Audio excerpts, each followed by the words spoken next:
Telugu film వీక్షకులందరికీ స్వాగతం. కార్తీక దీపం సీరియల్ స్టార్ మాలో రాత్రి 8 గంటలకి సక్సెస్ఫుల్ గా ప్రేక్షకులని అలరిస్తోంది. కార్తీక దీపం కి సీక్వెల్ గా కార్తీక దీపం ఇది నవ వసంతం అనే శీర్షికతో ఈ సీరియల్ ని టెలికాస్ట్ చేస్తున్నారు. కార్తీక్ దీప తప్ప ఈ సీరియల్లో అందరూ కొత్త వాళ్లైనప్పటికీ సీరియల్ చక్కటి ట్విస్ట్లతో ప్రేక్షకులని అలరిస్తోంది.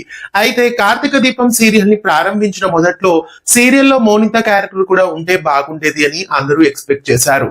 కాకపోతే కార్తీక దీపం ఇది నవ వసంతం సీరియల్లో మౌనిత క్యారెక్టర్ ని పెట్టేంత పవర్ఫుల్ రోల్ లేదు కాబట్టి ఆ సీక్వెల్ లో మౌనిత క్యారెక్టర్ ని పెట్టలేదు. కార్తీక దీపం సీరియల్లో మౌనిత క్యారెక్టర్ లో శోభా శెట్టి నటించారు. శోభా శెట్టి ప్రస్తుతం ఇన్స్టాలో ఒక స్టోరీని పోస్ట్ చేశారు. చాలా ఇయర్స్ తర్వాత మళ్ళీ మౌనితగా రాబోతున్నాను అంటూ పెట్టారు. అయితే కార్తీక దీపం సీరియల్లోనే మౌనితగా ఈమె రాబోతున్నారా, లేదా ఏదైనా సీరియల్లో మౌనితగా రాబోతున్నారా, లేదా ఏదైనా మౌనితగా గెస్ట్ రోల్ లో ఏ సీరియల్లో అయినా కనిపించబోతున్నారా అనేది చూడాలి. ఎక్కువ శాతం కార్తీక దీపం సీరియల్ రేటింగ్ పెంచడానికి ఇప్పుడు మౌనిత క్యారెక్టర్ ని ప్రవేశపెడుతున్నారేమో అని అనిపిస్తోంది. బట్ అఫీషియల్ గా ఇంకా ఎలాంటి కన్ఫర్మేషన్ అయితే లేదు. ప్రస్తుతం శోభా శెట్టి పోస్ట్ చేసిన స్టోరీ ప్రకారం మౌనితగా శోభా శెట్టి అయితే రాబోతున్నారు. మరి ఎందులో రాబోతున్నారు, ఇంకా ఇలాంటి పూర్తి ఇన్ఫర్మేషన్ అయితే తెలియాలి.